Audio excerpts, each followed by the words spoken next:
కాంగ్రెస్ అధికారాన్ని కోల్పోవడం, అక్కడి నుంచి ఇంకా జరిగిన పరంపర ఒక్కసారి చూస్తే ఈరోజు అదే కాంగ్రెస్ పార్టీ, ఏ కాంగ్రెస్ పార్టీ అయితే ఫిరాయింపు నిరోధక చట్టం తెచ్చిందో, ఏ కాంగ్రెస్ పార్టీ అయితే తనకు జరిగినప్పుడు అన్యాయం గోవాలో, మహారాష్ట్రలో కాంగ్రెస్ పార్టీ ఎమ్మెల్యేలు, హిమాచల్ ప్రదేశ్లో, మణిపూర్లో, హర్యానాలో, హిమాచల్ ప్రదేశ్లో అక్కడ జరిగినప్పుడు గొంతు దించుకొని భారతీయ జనతా పార్టీని తిడుతుందో, అదే కాంగ్రెస్ పార్టీ ఈరోజు తెలంగాణలో ఈ పర్వానికి తెరలేపింది.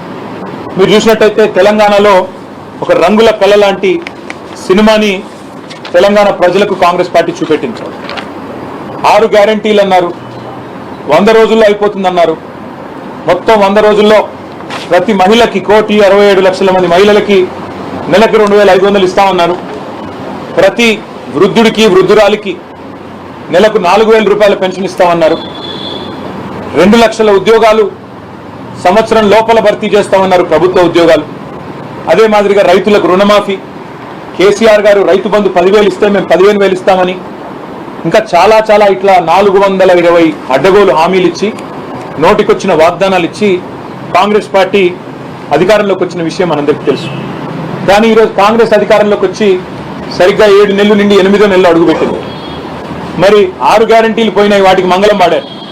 కానీ మా 6 ఎమ్మెల్యేలని 6 ఎమ్మెల్సీని మాత్రం ఈ పార్టీ ఫిరాయింపు నిరోధక చట్టానికి తూట్లు పొడుస్తూ ఇవాళ వాళ్ళ పార్టీలో చేర్చుకున్నారు.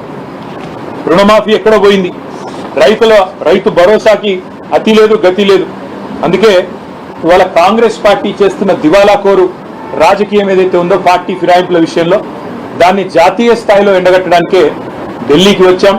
వచ్చిన తర్వాత గత 3-4 రోజులుగా ఇక్కడ న్యాయ నిపుణులతో, రాజ్యాంగ నిపుణులతో మా పార్టీ ఎంపీలు, గౌరవనీయులు మాజీ మంత్రి హరీష్ రావు గారు, నేను అందరం కూడా 5-6 కూర్చుని వారితో చర్చించిన తదుపరి మీకు కొన్ని విషయాలు కూడా నేను చెప్పాలి.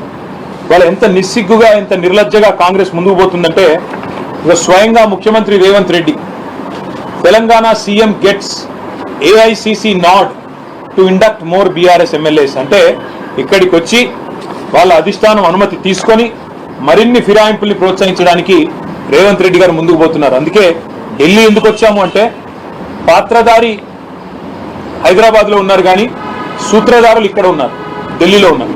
అందుకే ఢిల్లీకి వచ్చినాం. విచిత్రం ఏమంటే, ఇదే కాంగ్రెస్ పార్టీ ఒకసారి కాదు, హిమాచల్ ప్రదేశ్లో వాళ్ళ 6 ఎమ్మెల్యేలు పార్టీ మారి బీజేపీకి రాజ్యసభ ఎన్నికల్లో ఓటేస్తే వారి మీద వేటేయండి అని సుప్రీంకోర్టును ఆశ్రయించింది ఇదే కాంగ్రెస్ పార్టీ. వారిని అనర్హులుగా ప్రకటించండి అని వెలువెడుతున్నది ఇదే కాంగ్రెస్ పార్టీ.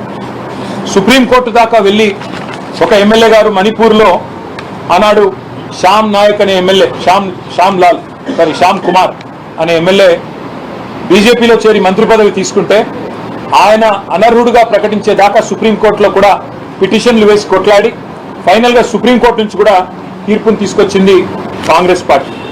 అది ఏం తీర్పు తెచ్చారు? 3 నెలలు చాలు స్పీకర్ గారికి, 3 నెలలు మాత్రమే కాల పరిమితి డిస్క్వాలిఫికేషన్ పిటిషన్ మీద నిర్ణయించడానికి అనేది కాంగ్రెస్ పార్టీ పిటిషన్ మీద సుప్రీంకోర్టు ఇచ్చిన తీర్పు.